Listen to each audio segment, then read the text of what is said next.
Could you briefly introduce yourself and your role in microdrama industry? Sure. So I'm Victor Potrel. I'm executive of external strategy at TheSoul Group. So TheSoul Group is a digital media group who works across production, distribution of content of our own brands, but also third parties. And as part of our distribution and production initiative, we started to do microdrama and drama production last year.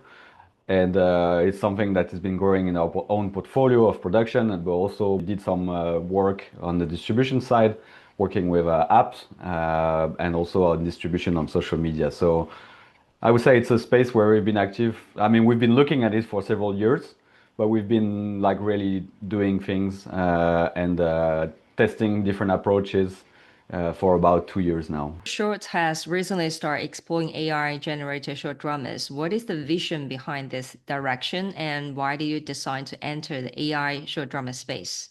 Yeah, so for us, because we're part of a wider production and wider group, so drama is not not the only thing that we do as a group.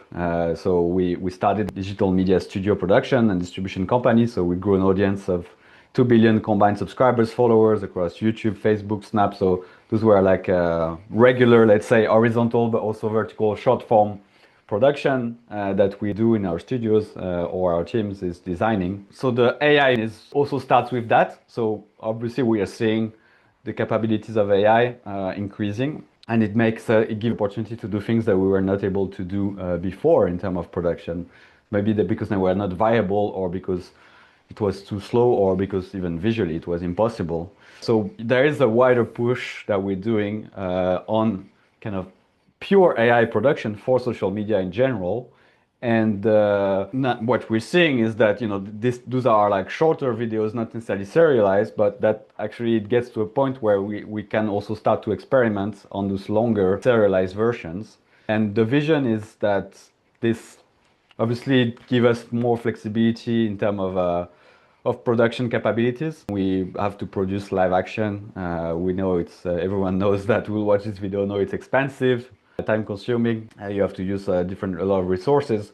So we wish we could, but we cannot create as much as we can and experiment with as much ideas for when it comes to AI. And because we're getting to that point where actually visually the audience is ready to watch a serialized drama in AI, we can experiment a lot more because the budget is more forgiving. And that's not only help us with volumes and trying different ideas, but it also help us with distribution. And I'm sure we'll talk about it as well, because then it means that you can monetize in different ways because your cost of production is less expensive. It's AI real person look like live action micro dramas So or the one we the real actor. experimented, yeah. Yeah, So the so one all we the real actor with the AI background. No, it's a real, pure AI production. Sometimes we stay more on the animation side of things, just because, yeah, we want to make sure that it looks visually good. And of course, within months, things are changing. So now we're getting to a point where we can start to experiment with real, like seemingly real in serialized drama. So yeah, it's something that we experimented. We haven't necessarily published it on apps. We're experimenting with shorter form content. So there, yeah, definitely we have significant amount of AI videos across new IPs and so on. And we kind of testing, seeing the audience reaction. What do they expect? What do they want? What does it mean to watch AI content? And to be like a separate experience, or it be mixed with other type of content? In the future, are you completely moving to AI production or you are still experimenting? I mean, now it's a track that we are really exploring, but it's not at the expense of the other production, because what we're seeing is different type of content. There are different readiness for viewers to watch it as AI content or not. So I'll take an example. We have a little bit outside of short drama, but we have a lot of DIY content, and what we're seeing is a lot of people just watch sometimes very crazy transformation, but they just watch it for the entertainment purposes. And here, AI is forgiving because they're just looking to relax, watch something that might be fun or surprising. So as long as you are honest about the fact that this is AI, which we are, People just watch for the entertainment. So there we can see that, both can coexist basically.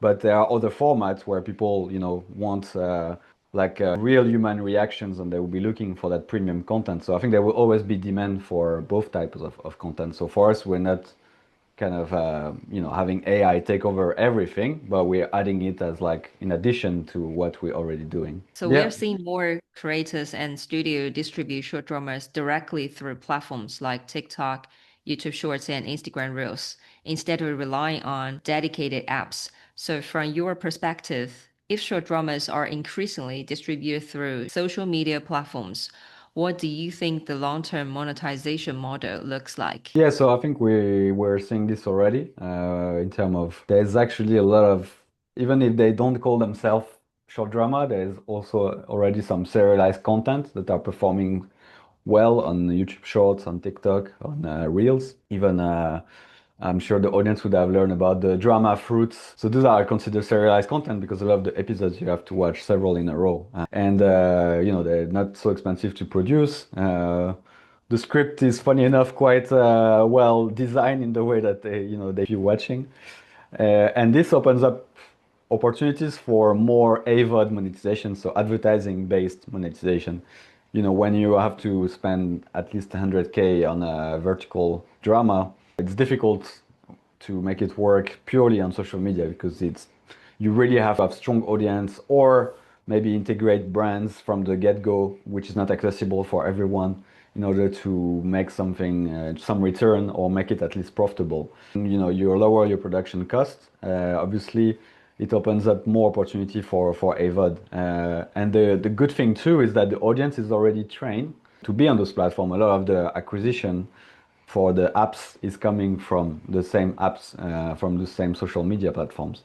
So, so I think it's just natural that now the experience is going to, some of the experience, not all of it, is going to happen on those platforms directly. And also, I expect those platforms are going to more and more start to tailor the platform to adapt for this. TikTok is doing some moves. Instagram and Facebook, I think, are testing like a series, a section where you can actually have series for short form content and reels. So I think it makes sense that they want to also retain that audience, not necessarily send them outside of their own platform.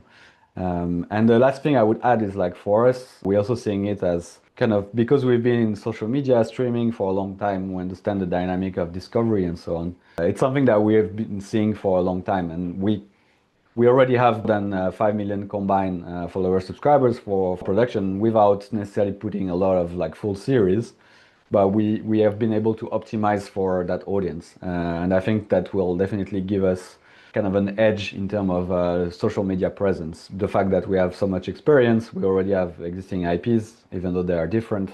So we know, yeah, we kind of know how that experience. So I think, yeah, for us, it's very exciting to see that this is becoming another model, which will also help to discover new content, new experiences, and so on. Could you briefly introduce yourself and your role in microdrama industry? Hi, my name is Tony Shyu. I am a film director that's been directing commercials, films, and TV for the last 30 years.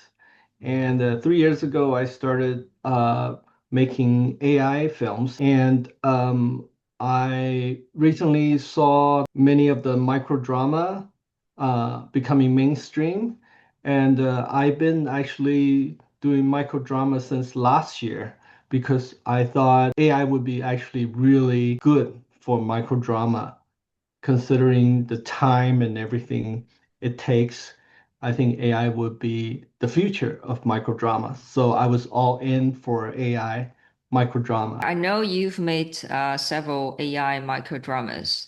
When you choose the topic of this microdrama, how do you choose the topic? Why you choose those topics, and how do you write? And what kind of mistakes you make? Or if you redo this microdrama, what kind of things will you improve? For me, I made plenty of mistakes through my filmmaking experience already. I feel like microdrama, well, if you get into microdrama, because the form is so rigid, you need to catch the audience. And as you know, last year, there's no other audience besides women who are I don't know that there's an age like, 25 to 45. That's your audience, women. You gotta do subject matter that are in that range, and that is what the data says. And if you study the data, that has the most success. So you want to do something that has the most chance to succeed.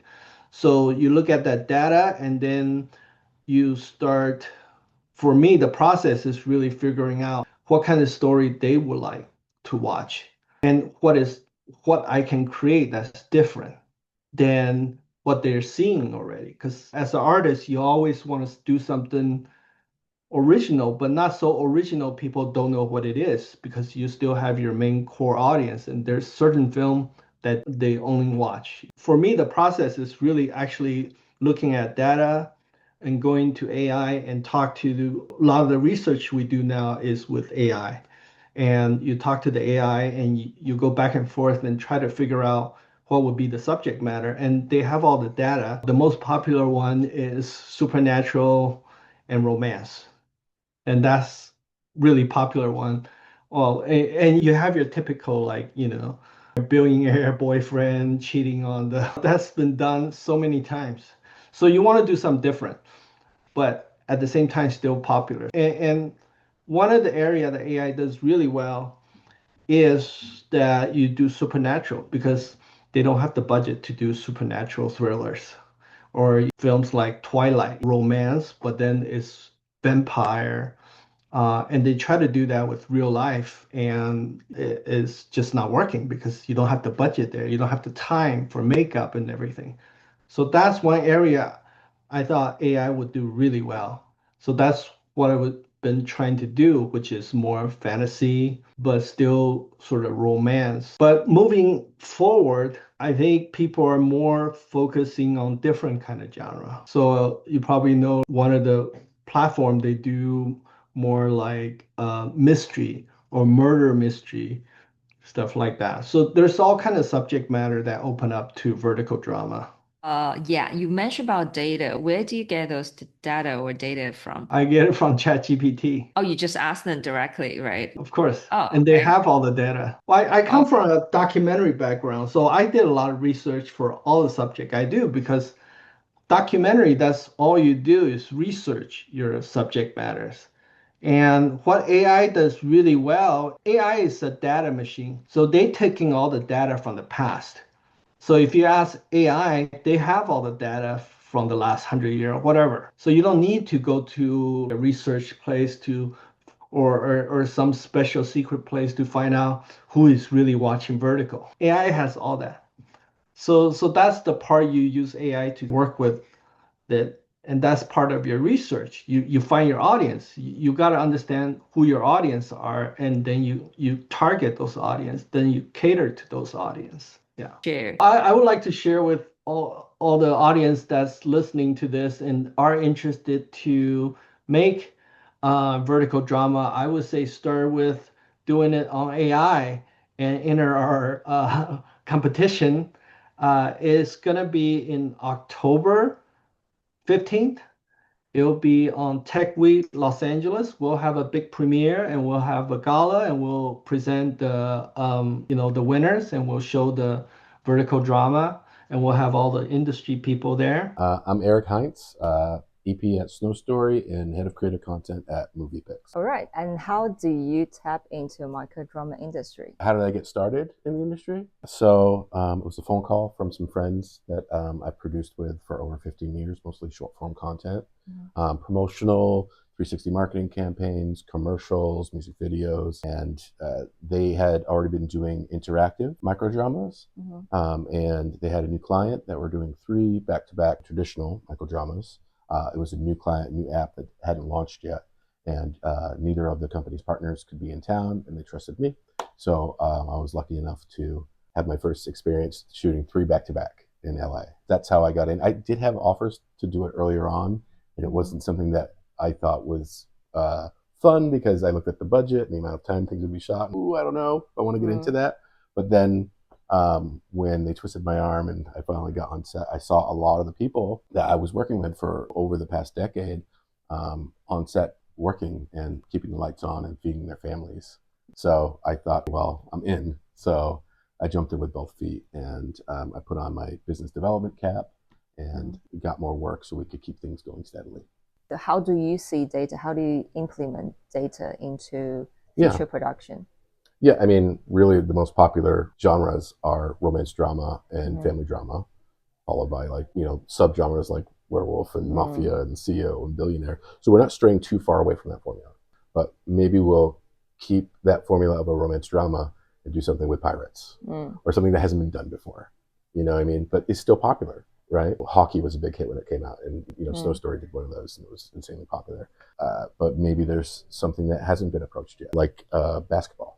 I mean, I think it has kind of like in a college way. We also want to serve underserved audiences, like the Latin American community. I feel like there's such a huge audience there that shows up. The Black community. The Black community shows up for their community on camera. They be able to see themselves in these things. And I feel like for so long, apps, wherever they were from overseas, considered, we have to do this for the American audience. They considered American just white.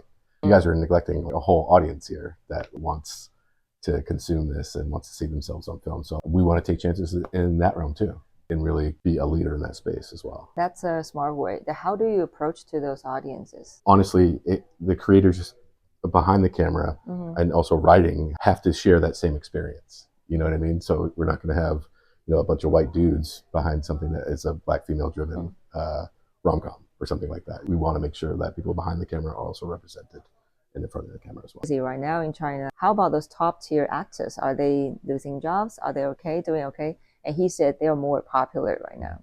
But then all of the mid-tier actors that were on the rise, no more.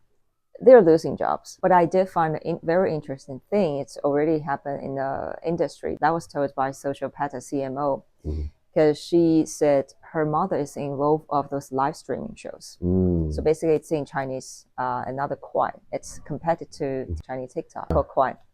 So basically those production company, they're hiring those non-famous actors. They're performing on those very dramatic shows. It's scripted, 7 days of shooting.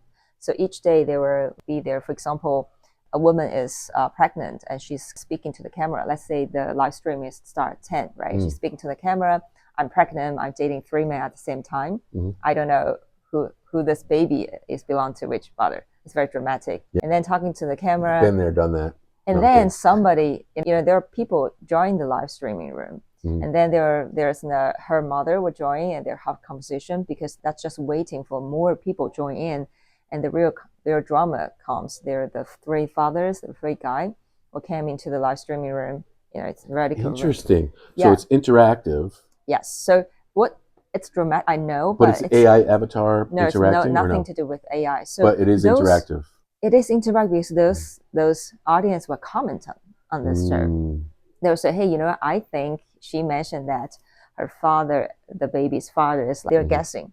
On the first day, when the live streamings end, right, they will revise the script based on first day's comments. And the second day. So although AI is replacing those films, low budget micro dramas, it's democratizing the content. And then somehow they have a new feature. Then how do they monetize? I think monetization is important. How do they monetize? They track viewers into their Kwai accounts, and then they can buy things there. That's how they monetize. I heard of a new technology here where they're recording a bunch of pre-recorded responses where the content could be interactive. So you could like a FaceTime, talk to the vertical drama that you're watching as kind of a choose your own adventure kind of thing. So not pressing a button, go left or go right.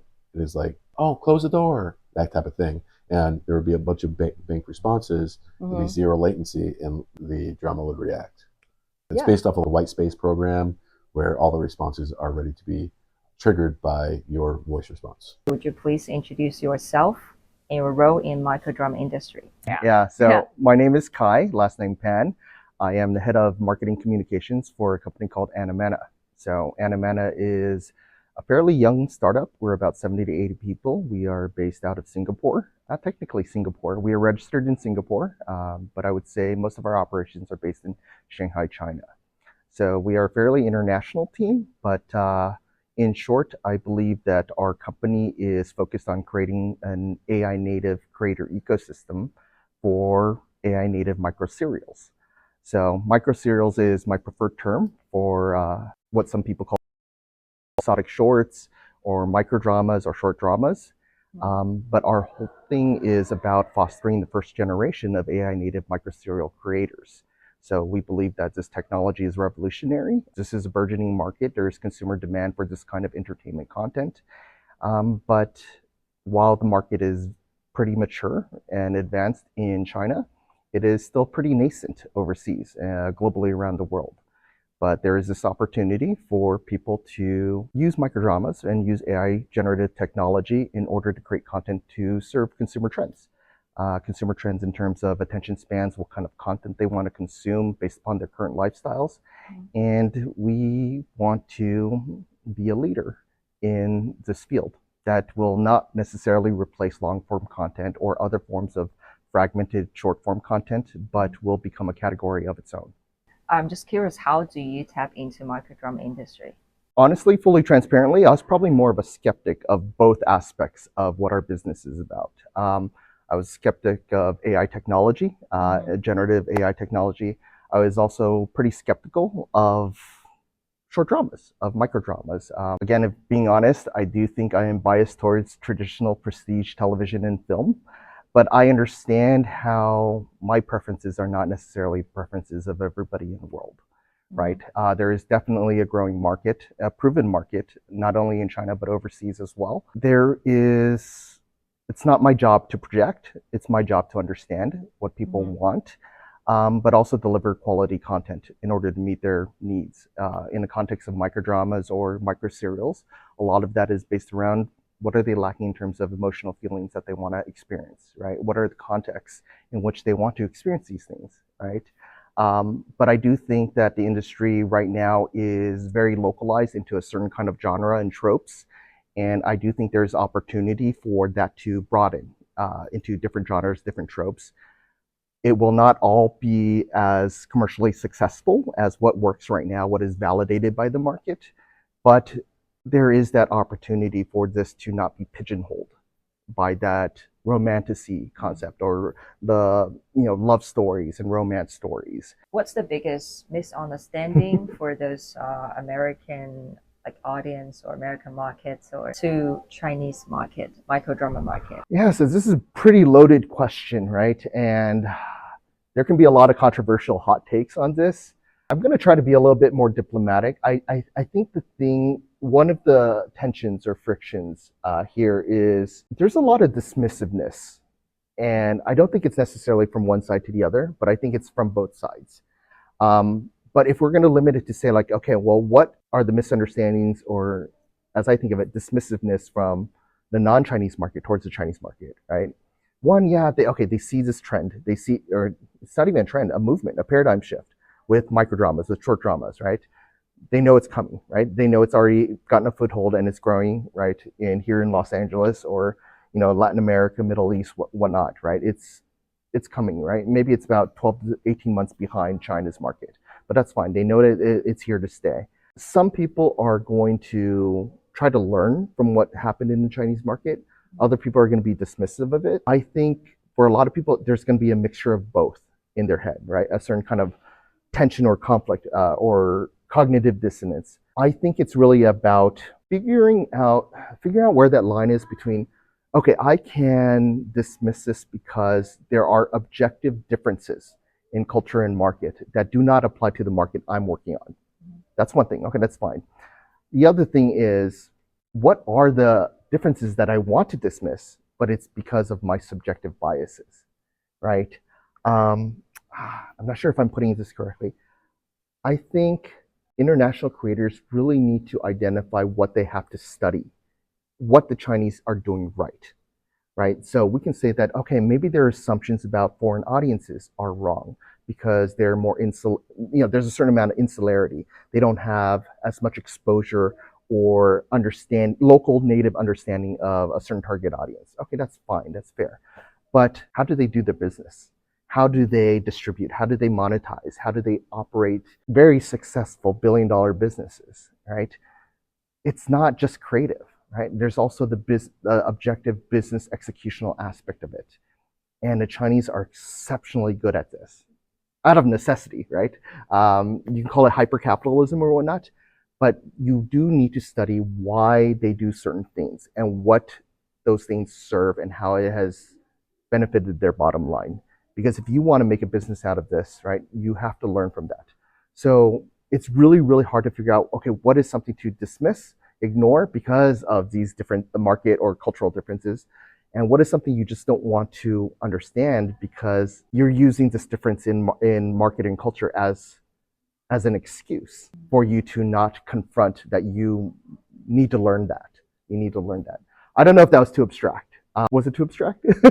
So looking ahead, what's the future of microdrama or Okay. microseries? I think we're going to get to the point where AI generative technology is going to be so powerful and so quick that stories are going to become personalized, right? So before you even get into the future of Star Trek, where you're going to have immersive virtual reality experiences, we're going to have this kind of transition where, yeah, I mean, you're still going to be looking at this through your phone or maybe, I don't know, a Vision Pro, whatever, right? Or your computer screen. But what you're watching is going to be personalized and tailored to some feedback you're giving to the system, whether that's direct or indirect. So when I say direct, it's like, where do you want the story to go next? And you literally think about it and say what you want, right? Indirect could be crazy things like, what are you paying attention to? What are you not paying attention to? How is the artificial intelligence interpreting that kind of feedback? Is it biometric? Is it just, are they tracking your eyeballs? I don't know. But the main thing is that speed in which AI can generate content will get to a point where it can be reactive to you. And that's where interactivity, as we typically think of it, may come into play, right? Where the story you see is different from the story somebody else sees. Maybe because you like this character better than you like that character. That's just a silly example, but that's going to be something that comes, right? And that'll be very interesting, right? At that point in time, you're gonna have questions of like, who created the story, right? Was it the creator, or was the creator just kind of kickstarting it? And ultimately, you're the creator of the story, but you're piggybacking off of somebody else's established world, established characters. But you were so into that that you kind of took it over. But that also crosses into a phenomenon that already exists, and that I do think AI generative content or AI native content or AI native microserials is really poised to fuel, which is transmedia, right? So this concept of transmedia where you're going to have intellectual property, right, or a story or some universe that transcends different formats and different media delivery systems, different platforms can exist. So, an example, a silly example, but let's say, HBO, right, when they were doing Game of Thrones, traditional high fidelity, Hollywood prestige television and film making, right? They knew it was popular, right? But could they capitalize on how fans were reacting to the show, right? They couldn't, because every decision, if they wanted to create a spinoff, they were thinking like, oh, how many millions of dollars and how many months is it going to take for us to bring this to market? And by that time, will audience still want it? But with AI generative technology, suddenly you can seize upon those moments. You can create spin-offs, you can create derivative works, you can create things that satisfy a group of fans for what they want. And you can extract, sounds terrible, but you can extract more value from a successful story, a successful intellectual property, IP, if you're able to create content that you can tell is in demand, right? Without all of the prohibitive cost and time that traditional, media creation involves. So I think if people embrace AI generative technology and, even the microserial format, you don't have to create a whole season of traditional 60 minutes episodes. You can just tell one character's story, in 90 minutes, broken down into 1 to 3 minute, things. And it can be delivered on YouTube Shorts or TikTok or even Animana or, Drama Box, whatnot, depends, right? And you can satisfy that. And thus your property, your story can become bigger and bigger and bigger. And that doesn't even talk about transmedia in the sense that you're now opening up your IP for fans to make their own stuff, right? Typically, people who have IP don't like to do that, but some brands are going to be more open about that. And that just allows them to embed their intellectual property into the social consciousness and culture even more, right? So a lot of fun philosophical questions. questions. Could you briefly introduce yourself and your role in the microdrama industry?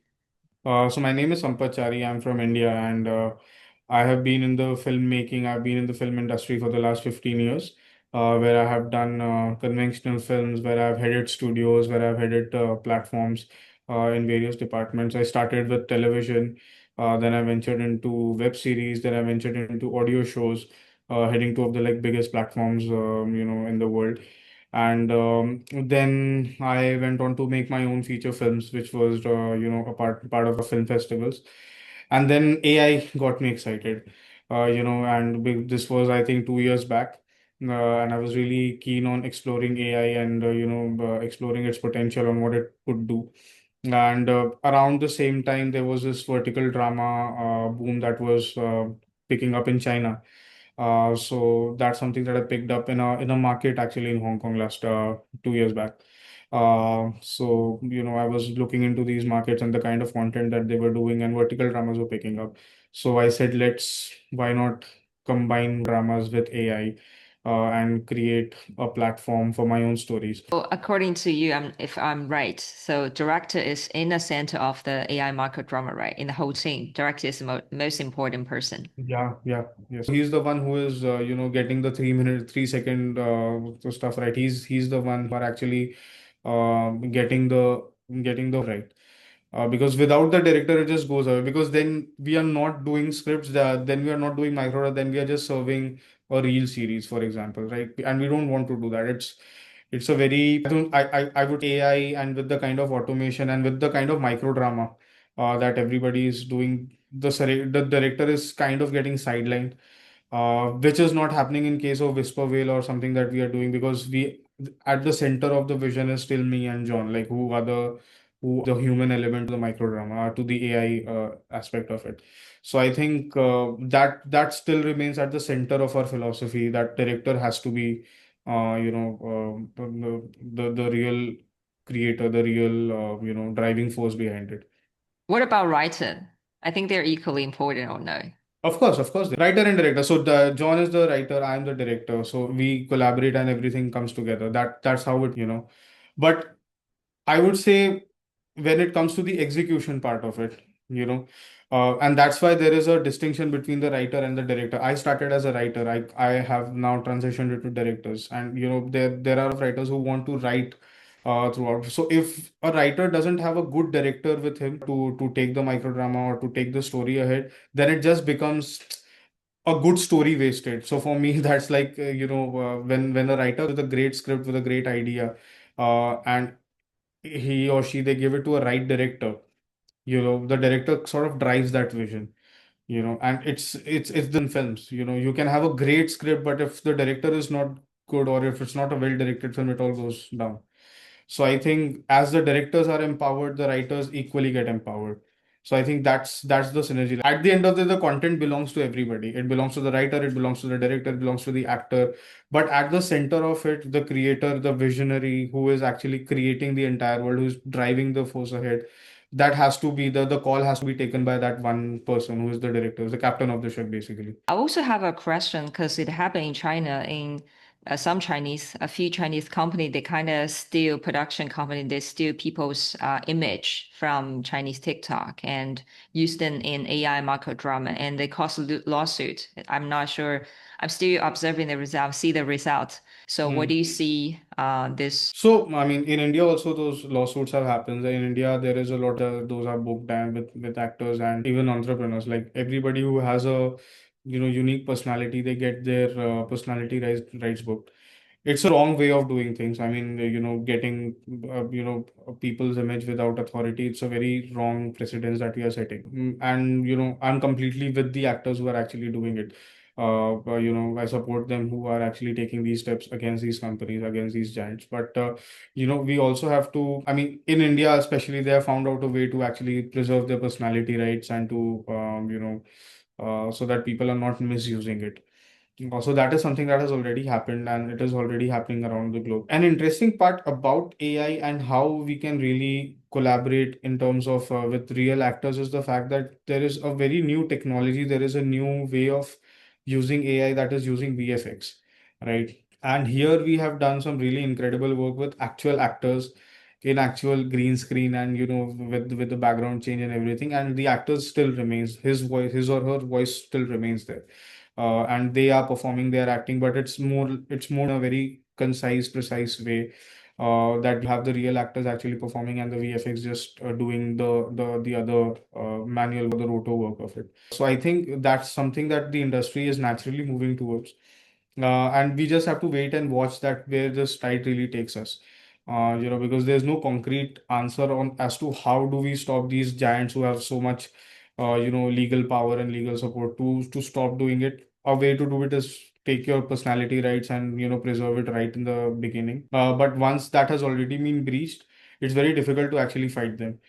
So I am in complete agreement with the kind of protest and the kind of pushback that the actors are doing, because I completely support those creators.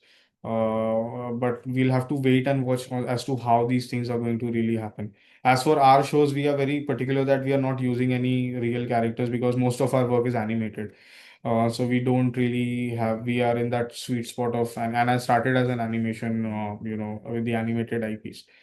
So we are we are not really, tempering with the new actors. And I mean, everybody would have a problem when their job is at stake. So I think it's fair of them to actually revolt against it. Could you briefly introduce yourself and shots as well as the kinds of AI-driven projects your team focuses on?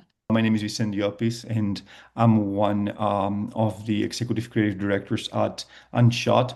Unshot is an LA-based production company. We're in California, but we develop projects around the world. We come originally from the advertising world, even though we've been doing a lot of work when it comes to full feature films, documentaries, and vertical microdramas. Now it's been a huge thing for us where we either help creators with their scripts, or we work on projects that are requested from us to develop trailers, mood videos, episodic microdramas, initial episodes, things like this. So we've been doing a bit of everything, and we do full AI, from full AI projects to what's now called the hybrid projects, where we just work together with a traditional production company, and we enhance the film, or use AI to generate certain assets that traditionally you would do in CGI or VFX. Yeah, just add one more question. Have you ever produced or do anything hybrid, those microdrama? Yes, we've done some stuff in situations where they wanted to do something that would have been quite complicated to do with VFX, or something that they could not afford with CGI, and they combined the human element and the traditional shoot with some effects that we were able to accomplish in a way that not only were more cost efficient, but also faster to produce with the same or better results that they would have gotten before.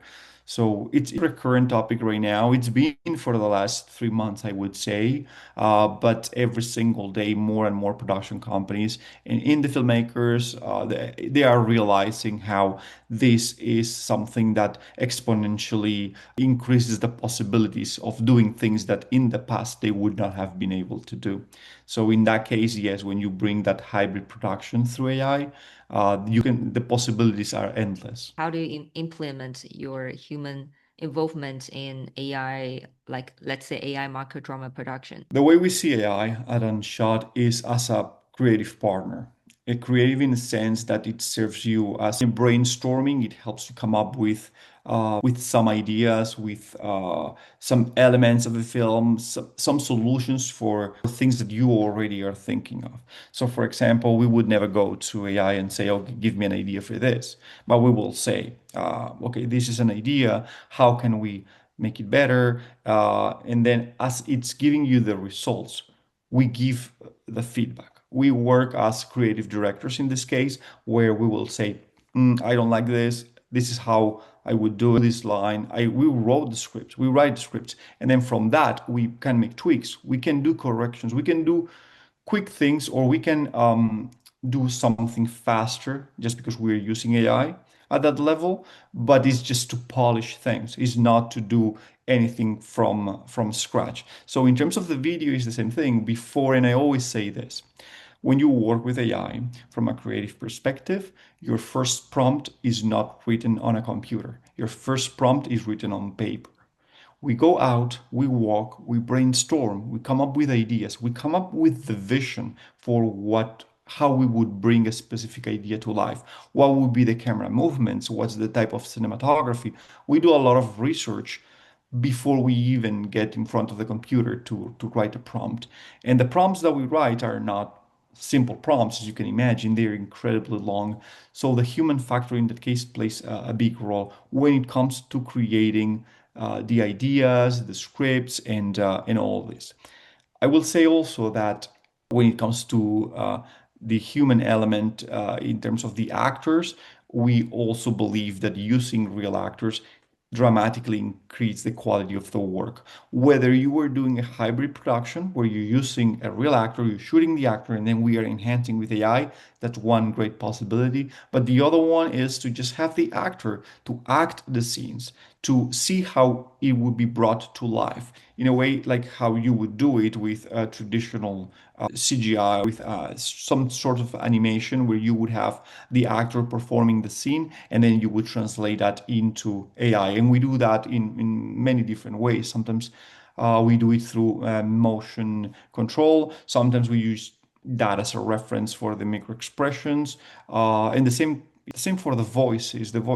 We can use an unlimited, almost not unlimited, but we can use tons of different voices as you may need for your project. But the acting, the delivery, and all those things we typically do with actors because it's the only way that can have 100% control of what we are doing. And then if we do something like a pitch video, quick mock-up, something like that, then yes, you can go even full AI and you can make everything happen. Again, it depends a lot on the project, it depends a lot on what you're trying to do, and you just need to have a good understanding of what AI can do and or what it can do at a certain level of perfection that you may need and what it just cannot reach there, in which case, and this is important, at Unshot, we never say when you come with an idea, we never say, no, it cannot be done. We say, it can be done, but this is how we would do it to the level of quality that we expect from ourselves and that we want to deliver. So there's always ways, there's always workarounds, and part of it is not because of the tools, what the tools can and cannot do. It's also because of how you see the idea, how you can build the idea, and how to use those tools. And that's where the key difference comes to play. With the AI, it's easier to produce anyone's creative ideas, right?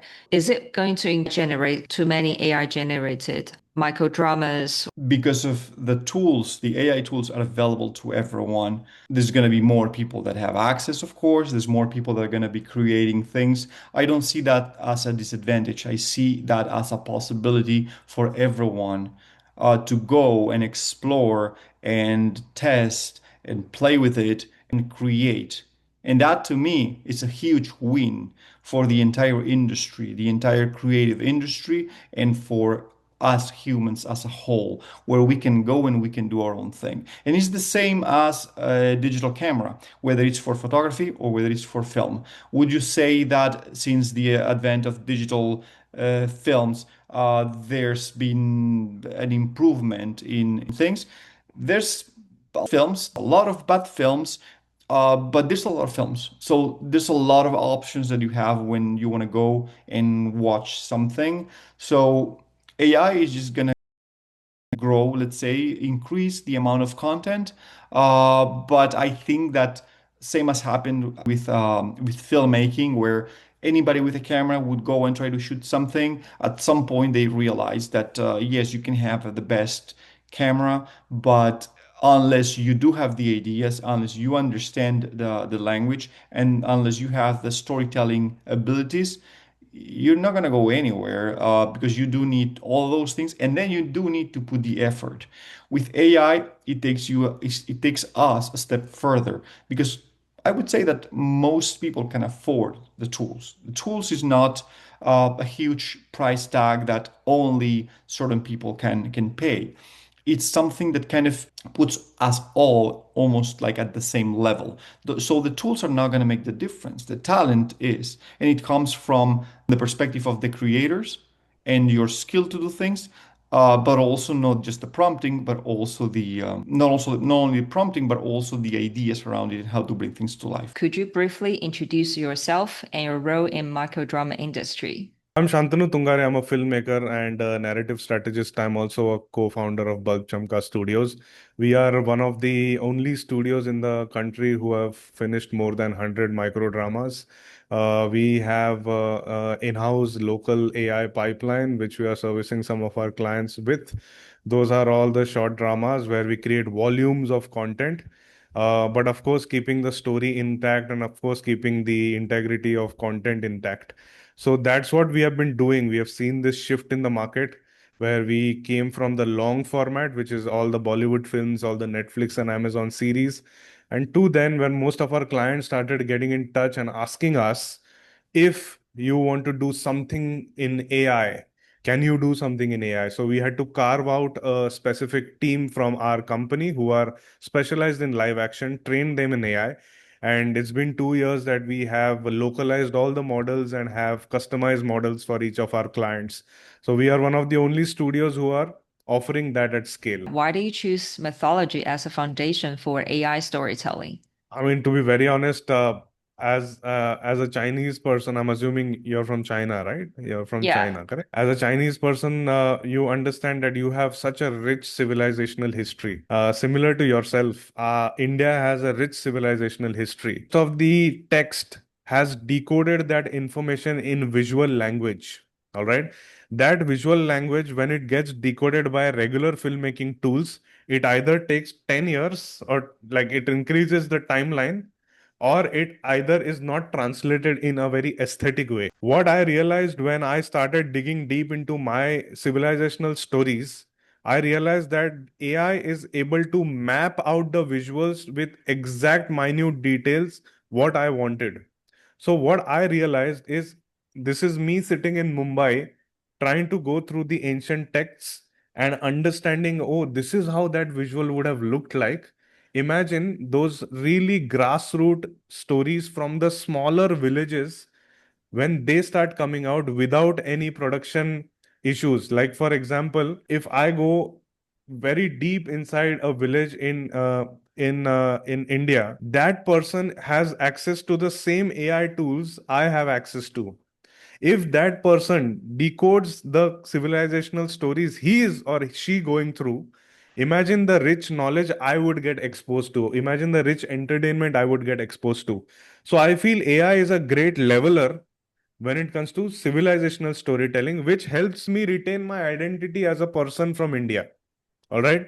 Uh, I have recently been playing that game Black Myth Wukong, which came in, and it is one of the best games I have played with amazing storytelling. In fact, the character is, of course, a Chinese god, if I'm not wrong. Monkey King is very similar to Hanuman, who is in our culture. But now what has happened is me and you can have that conversation that, hey, Maggie, you have a character called as Monkey King. I also have a character called as Hanuman. That's what I'm saying, that such stories, if they are spent, I don't have to spend now 10 years to tell really ancient stories. I can tell it instantaneously with AI. That is what excited me. So if I have to say it, I have written something down, more or less, like it's like I think future, like it belongs to this is one line which I was wanting to speak about. Like we are moving from content consumption to content ecosystems. Like earlier, audience watched content, now audience participate in narrative loops. So that is what it is at this stage. Would you please introduce yourself and your role in microdrama industry? Sure, thanks for having me, Len. My name is Batir and I represent Kidu Company.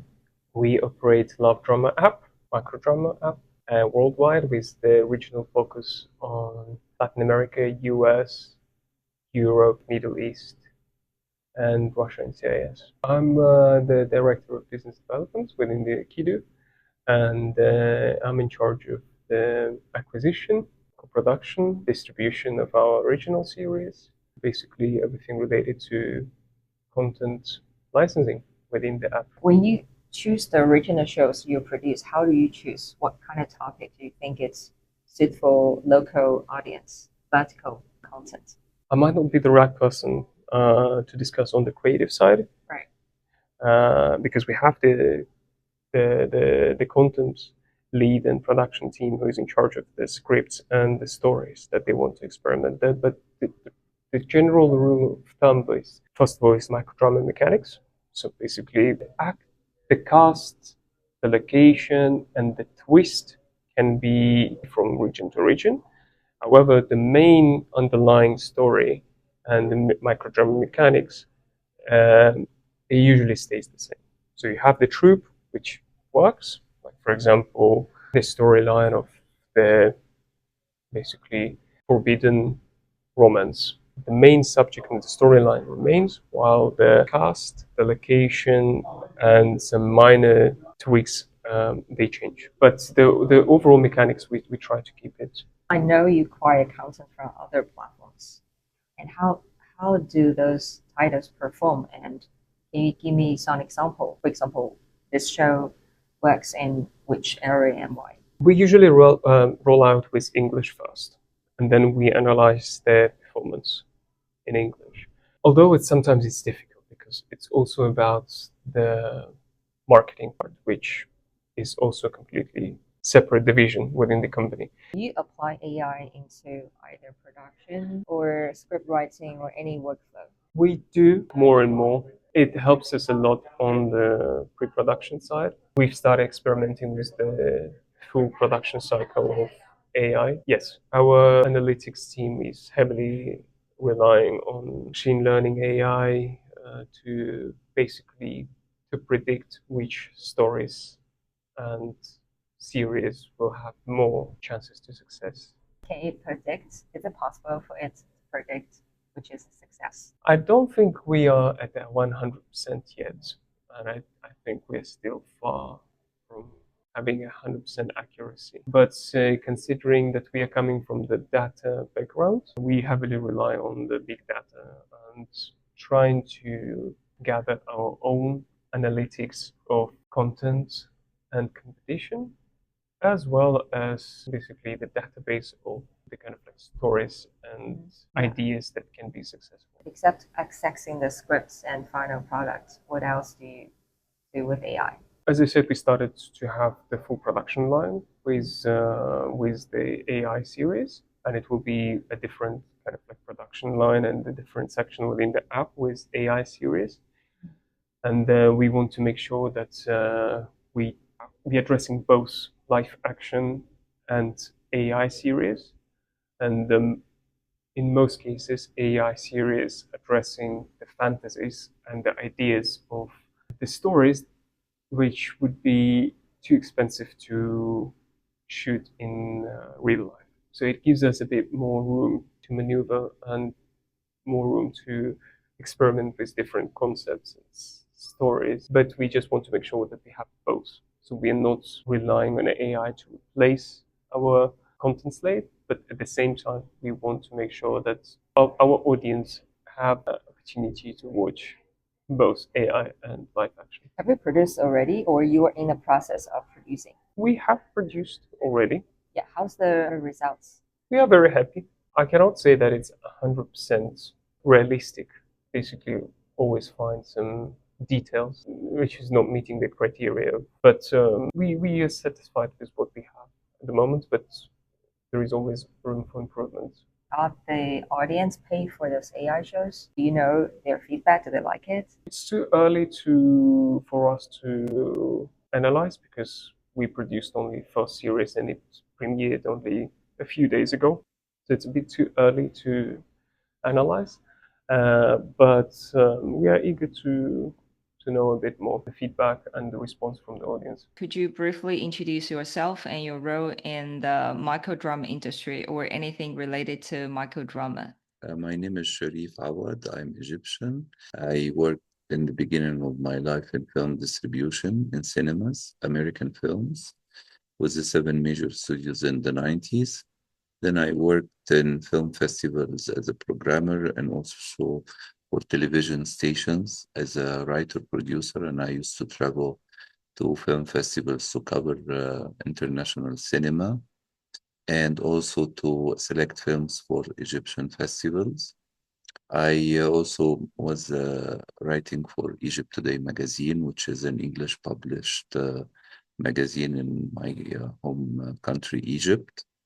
And 5 years ago, I moved with my wife here in Ecuador.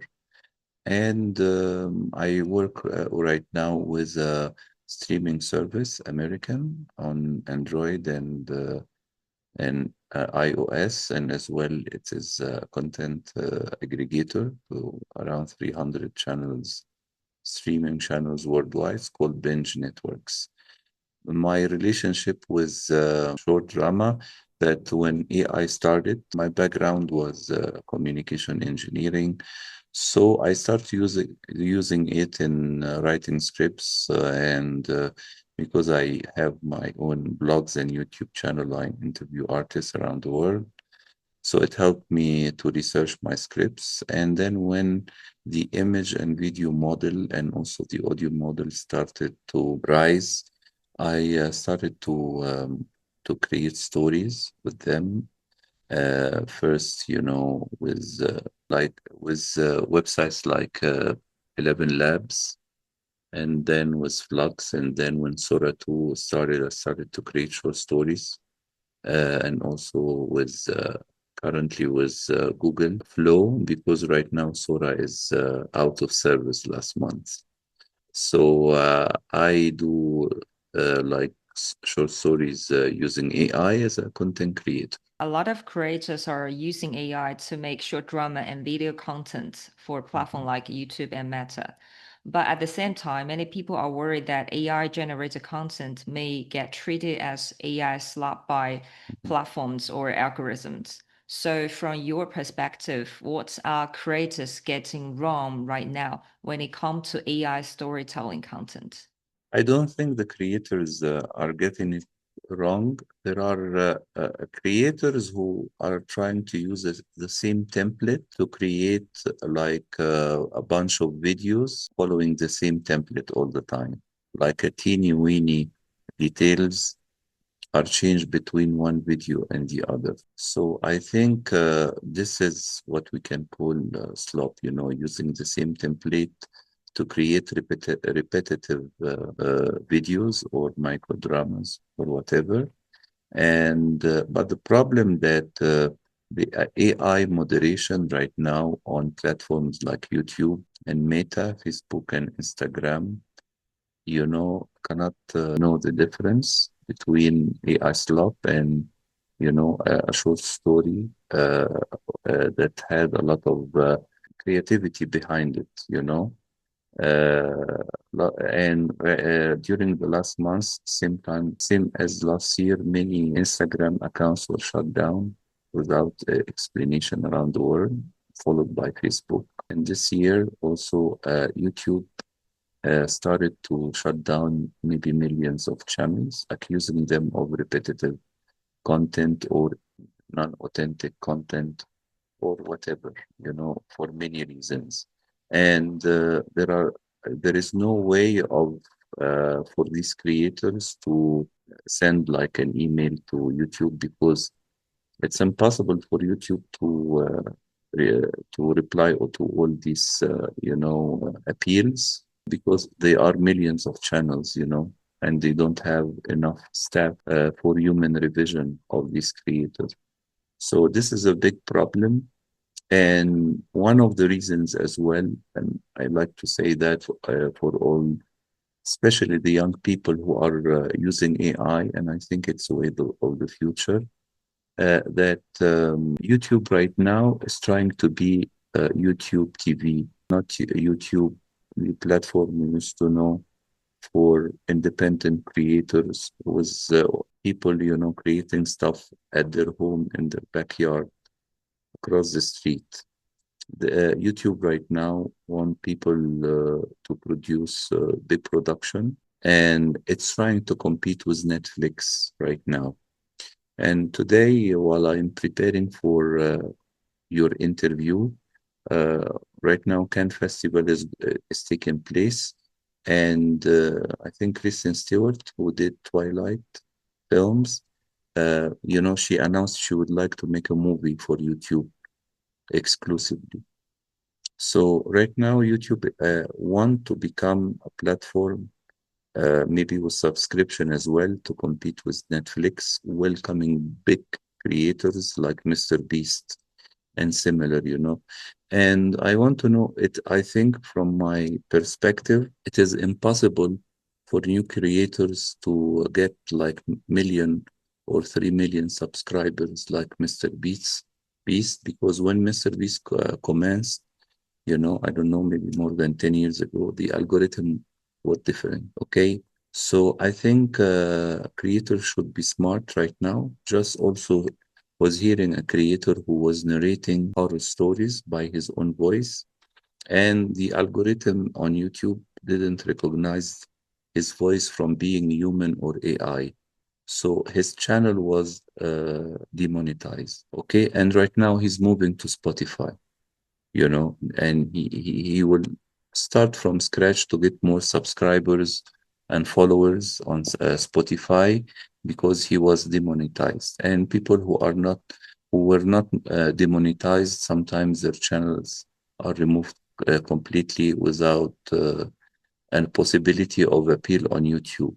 So this is like a warning sign for all creators worldwide to look for other ways of creation. And I just wrote as well last week an article on Medium about that.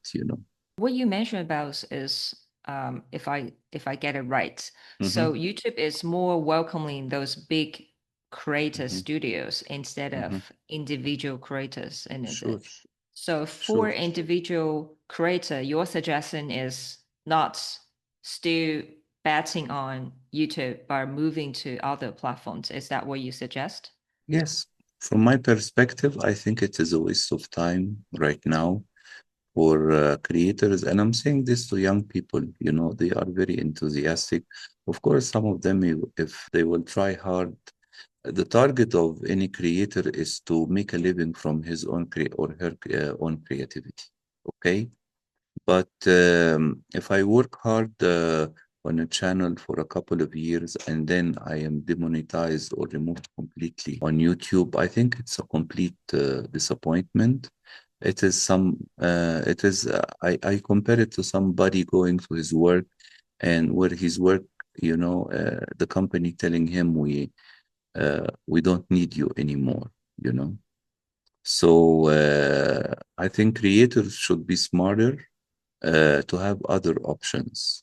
And I can say one of these options is to have, not to put all their eggs in the same basket. Okay, they must try to have their creativity in alternative platforms like Patreon or Buy Me a Coffee or similar, and because these platforms, they don't offer discoverability like YouTube or Instagram, for instance. You can have like a trailer or a teaser from your work and bring audience to your work to Patreon or Buy Me a Coffee.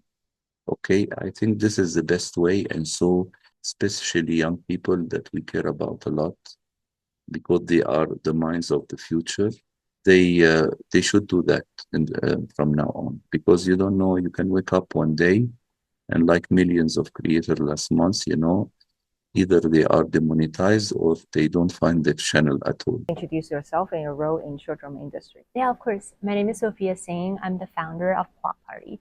Plot Party, we're a agentic AI platform for creating both hybrid and also AI native microdramas. We're 100% focused on microdramas, so a lot of the models, the workflows that we use are really tailor-made for this art form.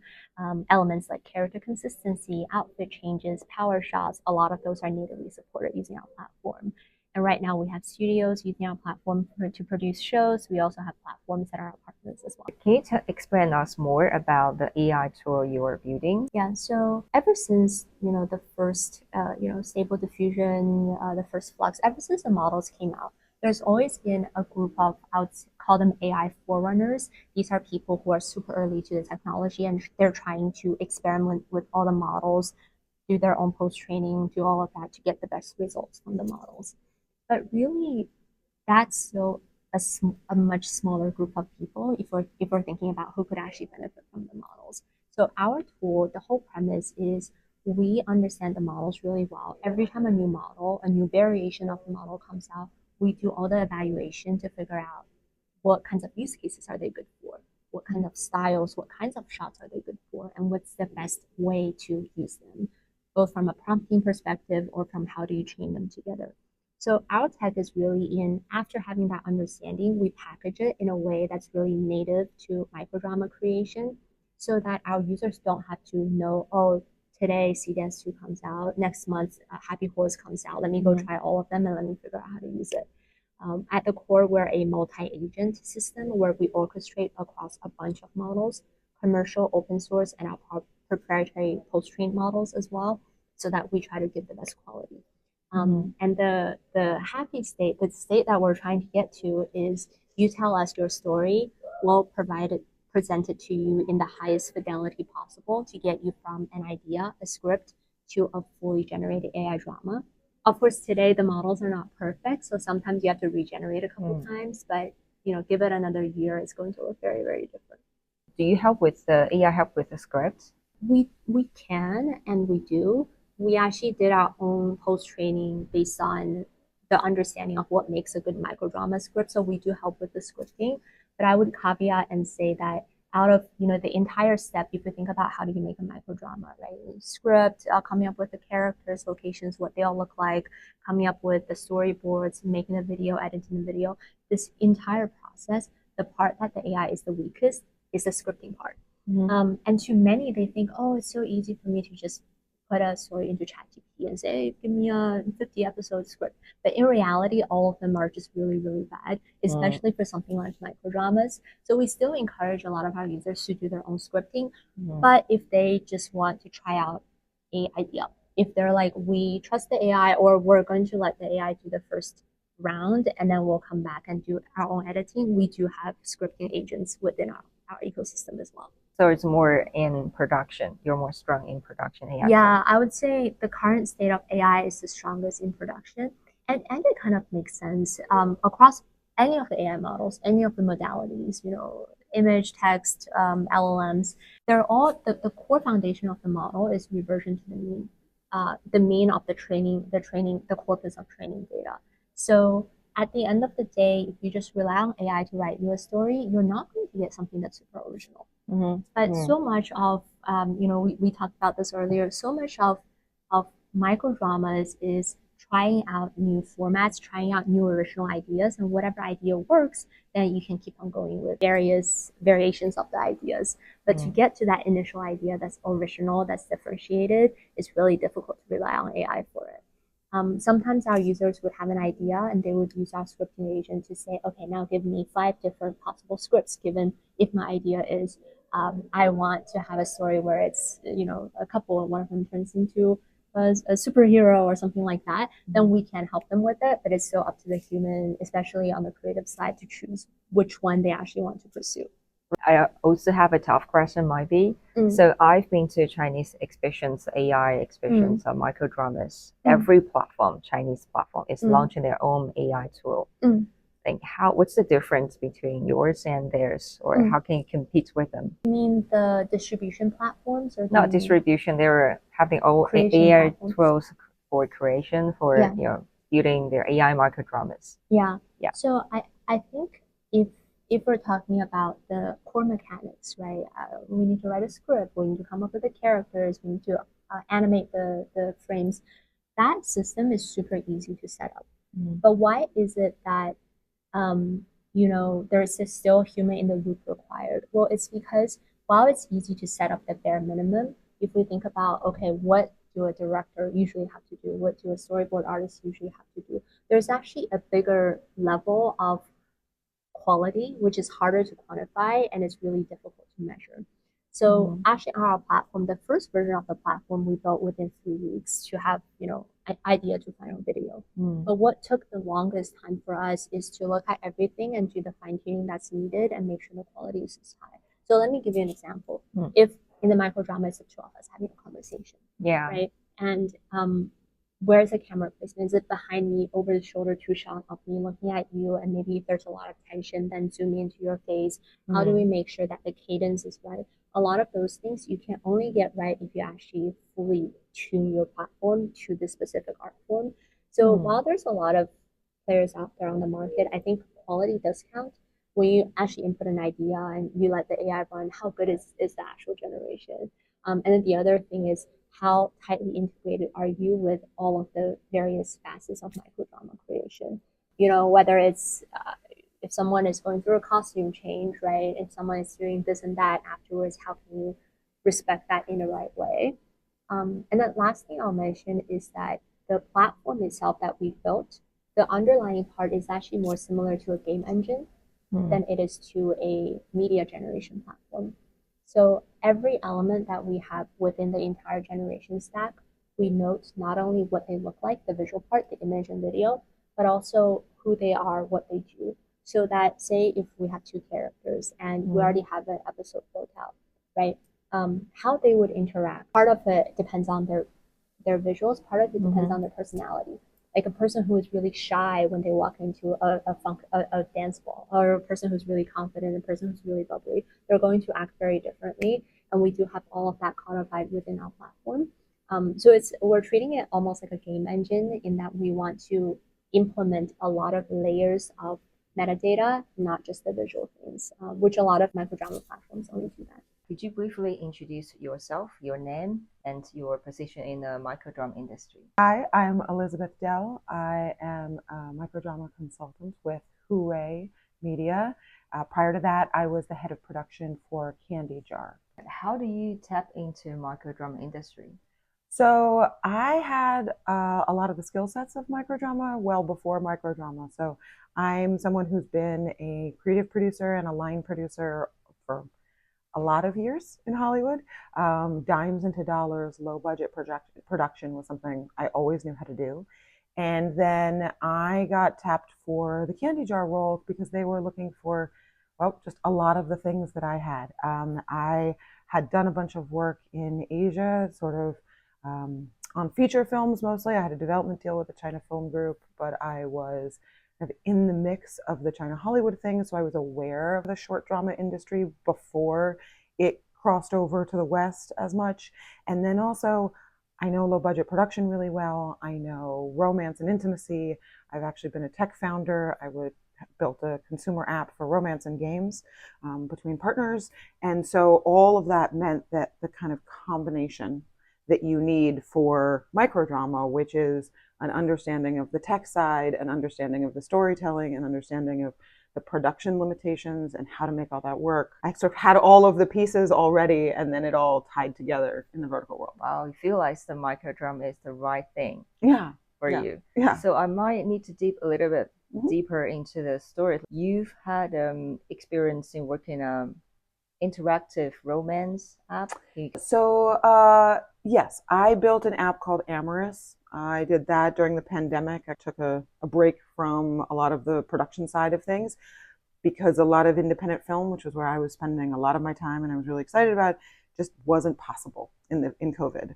And so I like to say I spent most of my career telling stories to people, to audiences, and then I got really interested in how audiences tell stories to each other. And Amorous was a games and messaging app for couples. So kind of a space to play in romance when you're already partnered. So rather than basically all of the tech that's available in romance these days, the vast majority of it is marketplace tech, right? It's dating apps. You're single and you want to get connected. There was really nothing serving the market of you're connected and want to stay connected. You want to find a way to not turn your romance into a thing you take for granted.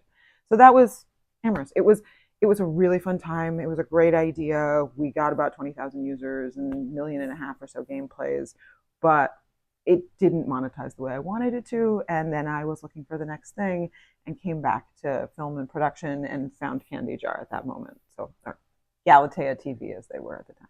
Did that experience help you with the microdrama, your job or career? For sure. I think there was microdramas, understanding and success in verticals and microdramas is about being able to integrate both story, but also platform and delivery mechanism and monetization. And there are a lot of pieces in the wider entertainment business. A lot of the pieces were fixed a while ago, right? The mechanisms for monetization and the structure of how you do something is pretty well fixed for feature films. People are constantly innovating how to find audience, but largely everyone knows how to do it. And so to succeed in feature films, really the emphasis is on the story and the content. But when you are in microdrama and vertical, because this is such a new space, to succeed in this space and to be sort of moving in this space, you have to be considering all of the things, right? It is not just what's the content, although that's an incredibly important piece, and how are you serving story, but it's also how does that story, what is the actual mechanism and structure of how you're telling that story? Because that's changing all the time. Is it 1 minute? Is it 3 minutes? Is it 10-minute episodes? Is it 15 episodes? Is it 110 episodes? All of this is up for conversation right now. All of this is speculative. And then also, how are you delivering it? Is it on an app? Is it on a social media network?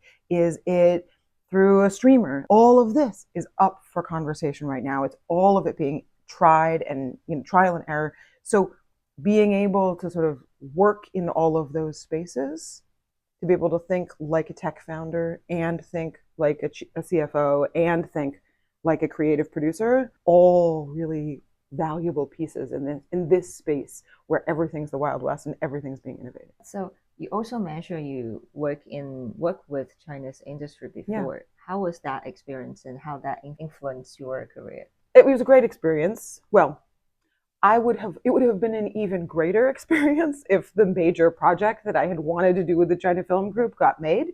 Unfortunately, that was a project that got through development and then it never went into production, and that's something I'm always sad about. But it was an incredible experience, and I think having an ability, it was something that was a forcing function around thinking a lot more globally, understanding audiences as a much more global phenomenon.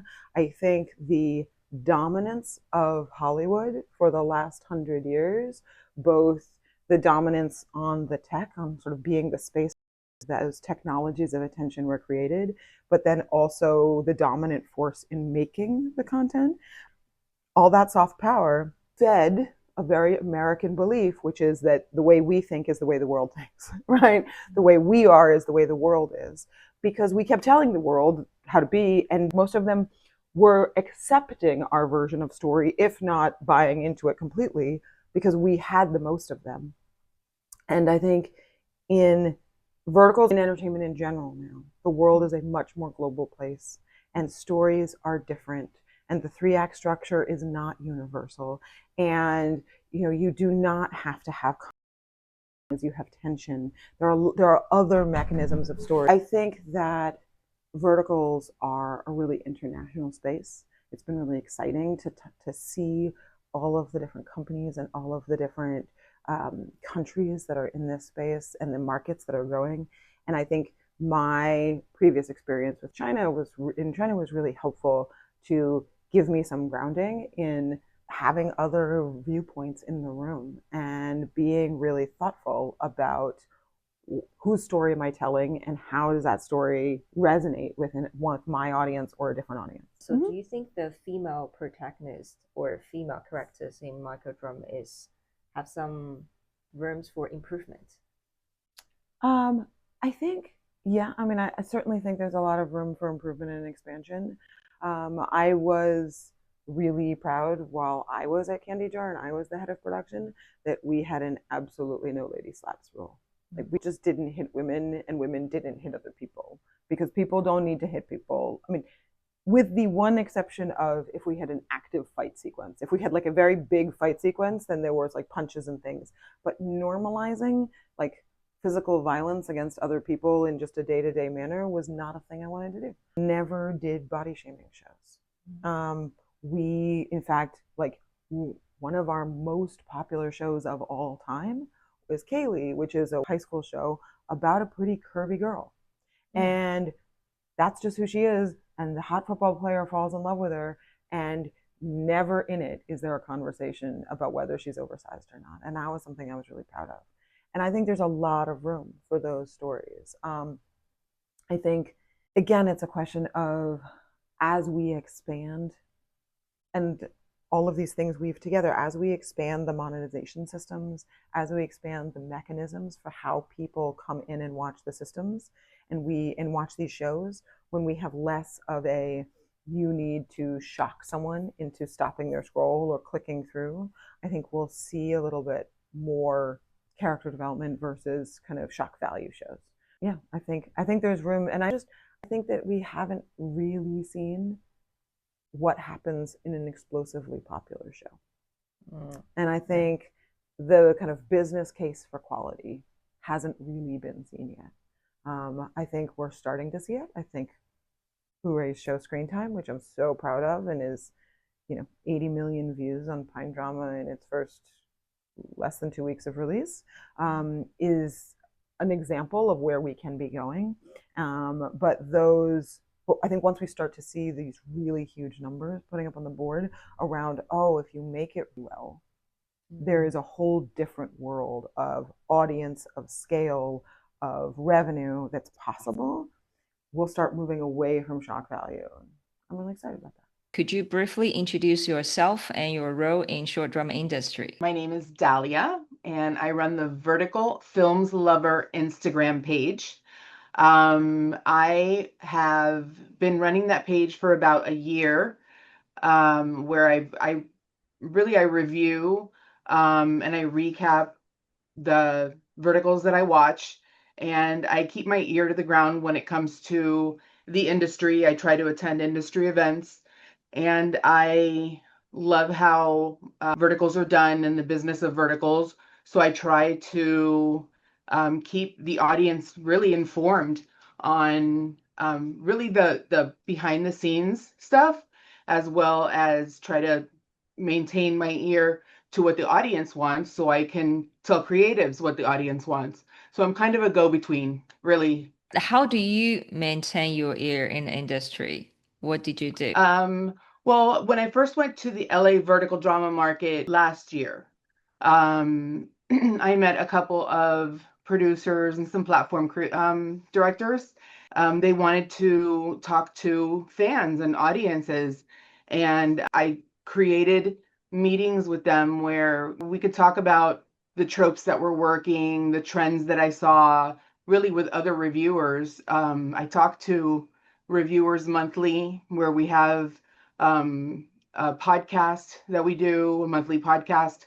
So I am speaking to other reviewers about what our desires are, and I speak to the creatives about what those are, so I can go back to the audience and relay that it's being done. You know what I mean? I like to think that our voice matters. So that's how I'm doing it. We had a conversation before. You mentioned that you have your own way of analyzing short dramas. And what is your approach, and why did you develop it that way? Because I'm an emotional watcher. I take the stories very personally. I start relating to, and I do it with novels and with regular TV also. I get involved with the show. I start feeling like I'm in the show. If I wanted to be very fair with my reviews, I wanted to separate my emotion from the review points. So I separated the categories into 6 categories so that it could give each category a little bit of weight. And that way I could separate the emotion out of it. I could still be very emotional on a character or a performance, which could eventually affect that average. But if I don't like a trope, or I don't like a character, or I don't like a story, it'll show in the average. You know what I mean? It could be a little bit more weighted. It could be a little bit more fair. So in trying to play the role of a true critic, I wanted it to be a little bit more weighted. So I currently use story, character, actor and performance, chemistry of the whole cast, not necessarily the love story, trope usage, and pacing. So it's 6 different categories that I judge the drama as a whole, and I give it really, it averages to 100%. So I give it an average to 100%. As far as I remember, you reviewed 2000 or even more. No, I've watched You over watched. 2,000. I've reviewed close to 500. After watching quite a few later, right? You do this review for 6. The 6 dynamics I started probably in the last 4 or 5 months, mostly because I was going to be going to the drama market, and I knew that I wanted to be a little bit more serious when I spoke to creatives, and I wanted my reviews to be taken a lot more seriously.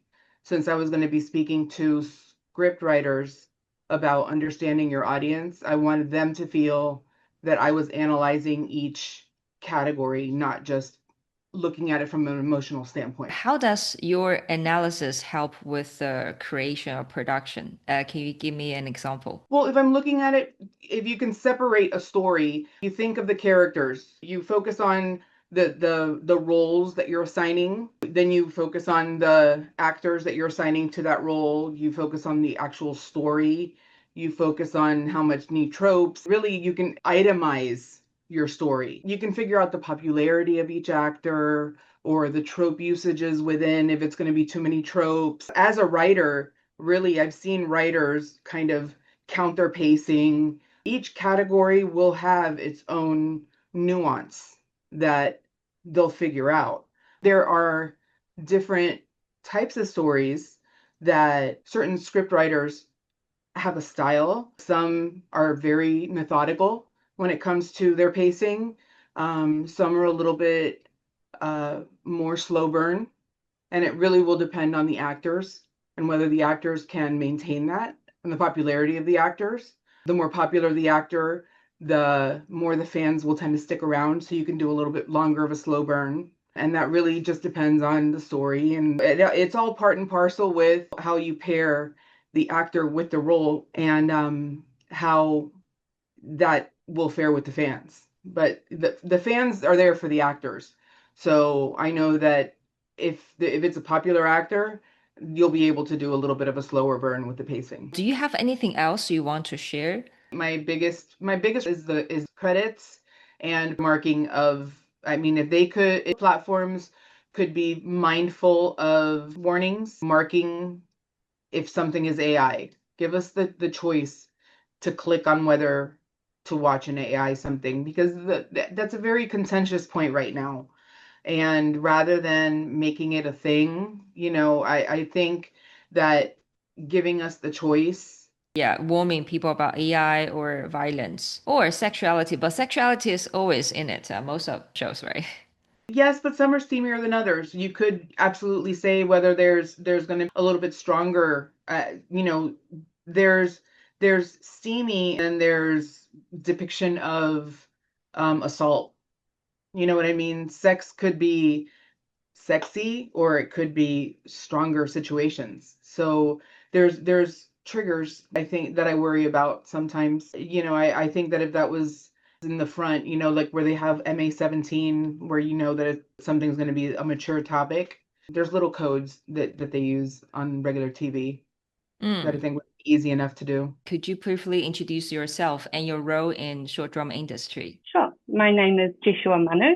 I am the co-founder and the producer at Vertiplay, which is New Zealand's first a vertical production company and vertical production services company. My role and our role as a team is to pioneer the vertical drama space in this part of the world. It hasn't really been opened up to the world, and so that's my role in the vertical drama space. You are the first one I've interviewed from New Zealand. So what advantages does New Zealand offer for short drama production? New Zealand has a couple of different advantages, both from the storytelling side and from the technical side. The first one that's a big ticket number is that there are no unions here. So producing a drama over here is just a lot easier. There's also no fringes, which also makes the process easier. There's a local rebate as well, which is up for grabs, which we've been chatting and we're in talks with the government with. And there've been some changes to that, which makes them more vertical friendly. But so we are, working on applying that rebate to vertical dramas. So that's on the technical side, what makes New Zealand just a much easier place to get a vertical drama done. On the story side, New Zealand is the location premium for vertical dramas. New Zealand's very well known for, the fantasy kind of environments like Lord of the Rings and Narnia, and lots of beaches. So lots of the kind of fantasy verticals. There's a whole world here, which is just sitting here, and is a giant treasure trove. So great themes also become accessible in New Zealand. Also, something that I think hasn't been tapped into in the world is Australasian, New Zealand, and Polynesian culture. I think we've seen recently across the world lots of interest in Polynesia, like with stars like Jason Momoa and his success with Chief of War. We see other contestants from other shows and stuff winning from Polynesia, but there's been lots of interest in that. And so I think opening that culture up to the world of this kind of tropical paradise is, I think that's a massive advantage to introducing Polynesian people and Polynesia to the world, and New Zealand and Australia too, with the big outbacks, in Australia. So I think there's a whole world of settings here that just have not been explored. So, yeah. So from your perspective, do women have any unique advantages in this industry? Yeah, I think we do. I think that, as we say, this expands to include everyone, and there's something for everyone on there. But I think this has come from women, and it is primarily, has been for women. When I go into kind of high executive meetings, and there are men there, they're mostly older men, and there's a woman there as well, and she and I often know exactly what we're talking about and what the kind of that we need and that will sell and that will resonate, and we understand what this is. And I see a lot of the men in the room be quite dumbfounded about why this is so big, about why people are engaging and with content that they might turn their nose up, but the women seem to understand and know because it's been for them and been by them. Because women haven't had access to the big screen, there have been so many barriers for women and the kind of female-centric content, not just having females on the screen, but having it's from the female's point of view, and it's for the female view, and it's not for the male gaze, it's for the female gaze. Women are just so severely underrepresented on the big screen. And that female gaze is just so heavily male gaze. I think women have picked up this microdrama ball and just run with it.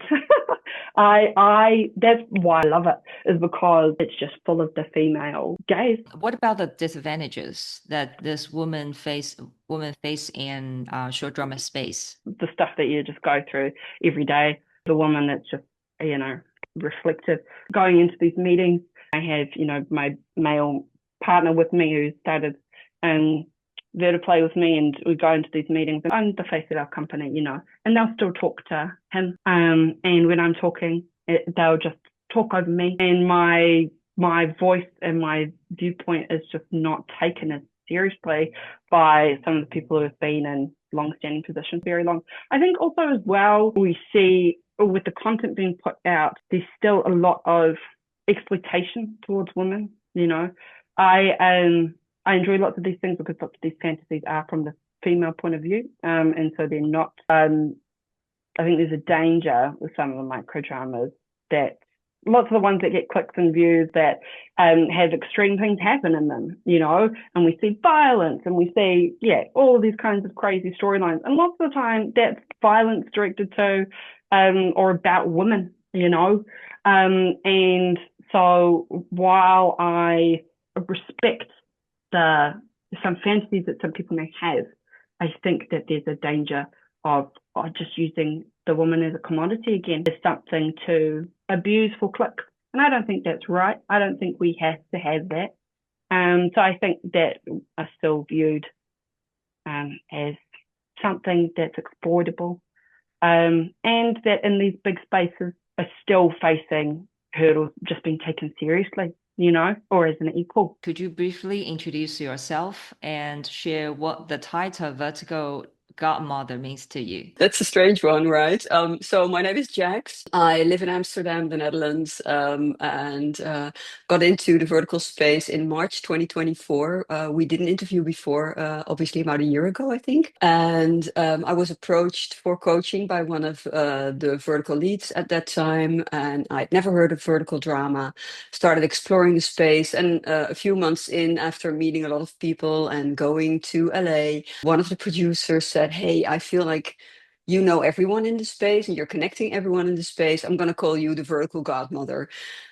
And I was a little hesitant because I thought, are you talking about mafia, or is this more of a fairy godmother thing? And he said, well, either or. And I thought, okay, I'll just lean into it. And now I'm starting to notice that more people know about the vertical godmother, but they still don't know what it is that I do. And I don't blame them because, well, I do a lot of different things. And I think for me, it just means that I feel it's very important to be sort of like one of my guys calls it a linchpin in the industry. So just know a lot of people, be able to connect people that might benefit from each other's knowledge and skills, and help build the community. And that is basically why what Vertical Godmother feels like to me. So more that I'm proud of helping build and connect. Yeah, I'm actually quite interested in what you said because I interviewed a casting director before, and she said those actors should have their social media to have exposure of themselves. So build a fan base because that's what platforms want. And you just bring out another aspect. You said there is a boundary between what you post and what you answer to the fan. Can you share something more about this? How to connect with your friends, but still have a boundary? There's so many parasocial relationships in the vertical space. I mean, you would never expect, if you are a fan of Lady Gaga and you respond or comment on one of her posts, or you send her a DM, would you expect her to reply? No, you wouldn't. But in the vertical space, access to creatives is sort of like the catnip of fans. I mean, they love the content. It gives them a certain reward, but having access or being in touch with actors is a reward that surpasses that just watching content. And they start craving more, it seems. So you see fans approaching actors, doing edits, doing posts about, which is good. I mean, that's just supportive. And then you see that they start DMing 10 times a day. Then you see that they're doing edits and tagging 20 actors in everything they do, or just the one actor 20 times a day. And then it's getting to a point where it's not normal fan behavior anymore. But the actors feel that they need those fans to build their career, and that it helps to be in touch with the fans to build that career. But obviously, you're also a person. You're not just the actor, the role. That is something you show on the outside. Your social media is basically a business tool to promote yourself, to promote your career. And you're not obliged to share any personal details there. It's your business. And so what we do with our training program and with a sort of like a short guide we have, and that's also something I do during my coaching sessions if people ask for it, is, okay, how do you deal with that? How do you deal with fans who approach you through DMs, who share intimate stories, who share intimate pictures sometimes? And well, to be honest, I don't feel that for someone who's 25 and working as an actor, maybe not even with an acting background, I don't feel it would benefit that person to receive a picture of a toothless, overweight 70-year-old woman. I think that is very offensive. And I feel that if it were a male who were doing that to a female actress, everybody would be like, okay, this is violating behavior. And in the vertical fan space, sometimes some things are considered normal, especially when approaching male actors that are absolutely not normal behavior and that are absolutely not okay.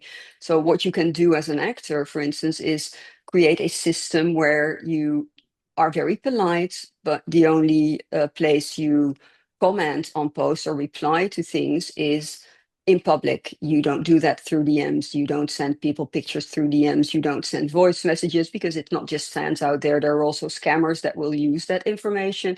There are people who will try to blackmail you. So please don't go there. Don't interact on a personal level, but you can still maintain your professional image and be in touch with fans in a public space. So in comments, you can just like comments. You can also reply with something that's non-committal, basically, where you appreciate the fact that someone supports you, but you don't ask questions and you don't make a conversation out of it. You can just say, hey, I really appreciate your support. I'm so happy you like my work. It can even go into titling content in a specific role. I'm so glad you enjoyed me being Scarlett in that vertical. I enjoyed that role because blah, blah, blah, blah, blah, this or that, or it made me explore something about acting that I hadn't explored before. So you do share information, but it's not about you. It is not something that people latch on to where they feel, "Ooh, I'm in a conversation now," because then they'll start wanting more and expecting more. And the expectation is what's the creepy part. And you have to define boundaries as a creative, because it will deteriorate from there, and the behavior boundaries. And at a certain point, you'll be in a situation where you feel it's very hard to return from that situation. I've had actors reach out where they say, okay, there's this lady, she is a fan, she has a fan platform, but she's now DMing me because I shared that I had a little headache on set this morning. And she said, where are you? What is your address? I'll drop by Advil. I am your mother, your actor's mother. No, you're not. And why would anyone share their address? Why would they even share their work location? I feel that that's crazy too. Sharing information about where people work or visiting a set, that is a high stakes professional environment.